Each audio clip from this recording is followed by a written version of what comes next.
Hello. तर नवरात्रीच्या सर्वांना हार्दिक हार्दिक शुभेच्छा.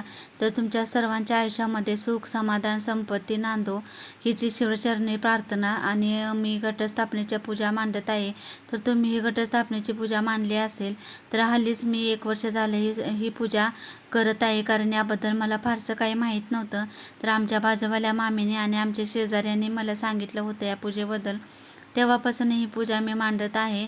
आणि बाकी काही नाही, घरामध्ये एकदम प्रसन्न असं वातावरण तयार होतं. फायनली माझी पूजा करून झाली होती. सायंकाळी वेदूला मी स्कूलमधून घेऊन आले आणि ते मला सायंकाळच्या नैवेद्यासाठी मला प्रसादाचा शिराही बनवायचा होता आणि तो मी शिरा बनवून घेतला. आणि संध्याकाळी पूजेसाठी माझ्याबरोबर आज वेदू ही आरतीसाठी होती. तर आम्ही आरती दोघींनी केली होती. आणि त्यानंतर मला जेवणही बनवायचं होतं आणि जेवण असं फारसं काही बनवलं नव्हतं. तर जेवण बनवून झाल्यानंतर आता मुलांची एक्झामही जवळ आलेली आहे, त्यामुळे मला वेदूचा दररोजचा असा अभ्यास घ्यावाच लागतो. त्याच्या ॲक्टिव्हिटी चालू होत्या. त्यानंतर हे आमच्या बाजूवाल्या मामीने मला हे उपवासाचं ताट दिलं होतं.